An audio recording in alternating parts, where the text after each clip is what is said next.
week's episode of Dragon Ball Super, the present timeline Trunks does battle with his future counterpart, and Goku, Beerus, Whis, and the Supreme Kai investigate Zamos to see if he'll actually follow through with killing his master. Massive spoiler warning if you have not seen this week's episode of Dragon Ball Super, shit goes down this week. Also, before watching my review, why don't you check out my review of Star Wars Rebels Season 3, Episode 1 in the description box below. For all the Star Wars fans, check it out. It's a really awesome show. Now back to Dragon Ball Super. Without a doubt, the best thing about this episode is that Zamos was stopped by an oven mitt in the shape of a cat. I have to say that was some pretty quick thinking on Whis' part, but how in the hell would an oven mitt have even stopped that attack? You would imagine that that ability for him to power up his hand and create a blade could cut through things. It could potentially cut through an oven mitt. Unless that's no ordinary oven mitt. It does belong to a god after all, but it looks goofy as hell, and it's the one thing that I'm taking away the most from this episode. Oh, that and the fact that Beerus kills Zamos! That's right, the rumors are true. In this week's episode of Dragon Ball Super, Beerus kills Zamos. Instantly. Bad-assedly. Is that a word? I don't care if it is or not. I will say that Beerus was one of the highlights of this week's episode for just how incredibly disturbing he actually was. You know, we've never really seen him be completely merciless. We've never really seen the extent of his true power. But in this week's episode, when Zamos realized that he was caught, he started to go into a rage and starts to attack Goku, and Beerus just jumps right in, grabs his hand, puts his right in front of his face, and just says, "Destroy!" And suddenly Zamos' body just explodes into a flurry of light. He didn't even have to do anything aside from touch the dude and say destroy. Beerus is freaking powerful as shit, and we have not even come close to seeing what he is truly capable of. This episode made that painfully clear. But Zamos is now dead. He no longer exists in the past. And we know the rules of time travel in the Dragon Ball universe. We've seen it before. However, according to Beerus, killing a god or a Kaioshin apparently has massive repercussions across space and time, but I'm not willing to believe that yet. There's still something we don't quite know about Zamos, and here's my really weird personal theory. It's probably not even true. My theory is that Zamos has already made his wish to be an immortal, and even though he was blown away by Beerus in that moment, it's only a matter of time before his body is going to be reconstructed. We haven't seen what happens after that. All we really see is Beerus killing him, and then suddenly they're back on Earth. And I don't know, it's so strange, that brand new rule about killing gods in the space-time continuum. Then again, the Dragon Ball franchise has made time travel its bitch and changed the rules basically at its most convenient. I'm just really ready to see what the deal is with future Zamos and, of course, Black. They both have a very small scene in this episode. They have a nice little cabin in the woods, by the way. It's kind of strange. It's not exactly the most evil hideout that I've ever seen, but it's a nice change of pace, if anything. And they still make it clear that Black is some sort of human body, or at least he's something that's being used. And I just cannot wait to see what the deal is with this character, because it can't be just as simple as making a wish with the Super Dragon Balls, make me an evil Goku. There has to be more to this, and that's definitely one of the coolest things about this arc, is just all of the mystery behind it.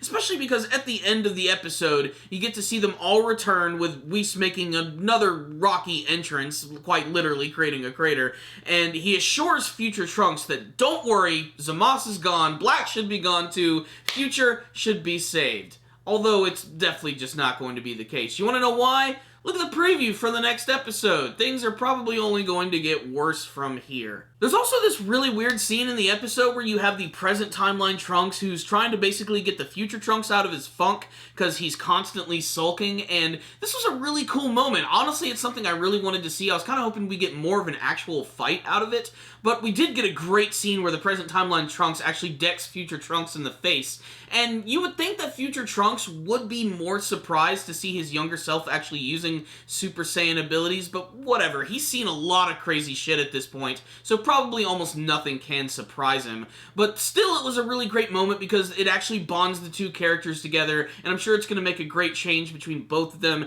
and it actually made me appreciate the present timeline Trunks just a little bit more. His personality is a lot different. Not to mention, he is still pretty damn powerful. Keep in mind, he did fight against Boo, although he was fused with Goten at the time. The point is, he still has some pretty awesome Super Saiyan skills, but we're just going to have to wait and see what the future holds for Dragon Ball Super in the next episode. So what's the rundown on this week's episode of Dragon Ball Super? I'm scratching my head trying to figure out really what the hell is going on here. I mean, it's very obvious that Zamasu and Black are still going to exist in the future, but why is that? Especially with the brand new rules which were established in this episode about when a god kills another god at a certain point in time or whatever. Like, it affects across space and time. I don't know. Maybe my translations were really messed up because it took a long time for the subs to come out this week. Still though, I have no qualms with saying that this was a pretty awesome episode of Dragon Ball Super, especially with what Beerus did. That was just such a great moment, especially when they were waiting to see how Zamasu was actually going to kill Gawas. They were actually watching in the confines of space, and they actually had this moment where Gawas was killed, but Whis has the power to turn back time, so basically they were just waiting to see if he was actually going to go through with this moment, and then they would finally decide to go in and attack. And Beerus was just awesome. That's really all I have to say. I mean, just destroy! The dude is gone. That was such a fantastic moment. But I really can't wait to see a lot of the twists and turns this arc is going to bring for us, especially in terms of the action, especially because in next week's episode, it looks like we're going to get Vegeta, we're going to get Future Trunks, we're going to get frickin' Goku. They're all going to be there. Zamasu is back, Black is back. I loved this episode right here, especially for the Beerus moment. It really made me appreciate his character even more. Him and Whis are definitely kind of like the best parts of Dragon Ball Super. They're kind of what made this entire series possible. So getting to see them actually do something important is a really big deal. So this was a great episode in my humble opinion. It was a little slow in some parts, and of course there was another scene with Mai, Pilaf, and Shu, and it was ridiculous. Although I have to admit, I definitely got some laughs from the scene where Pilaf and Shu were getting really emotional with each other when they were trying to tell Mai that she should basically go and hit on Future Trunks. It was strange to say the least, but the look in their eyes was definitely worth a good laugh. So I'm going to give this episode right here a 4 out of 5. Check it out, Dragon Ball Super fans! You're definitely going to see something you like, or maybe you're not, but you can tell me why or why not in the comment section below. Did you like this episode? Did you not like this episode? What did you think of Beerus stepping in and killing Zamasu? Is Zamasu from the present timeline actually dead? And what's the deal with the future version of him and Black? And what do you want to see from the rest of this arc of Dragon Ball Super? Please tell me. Thank you guys so much for watching this review. Make sure to comment, like, and subscribe. I will see you guys next time. And as always, stay dandy, baby.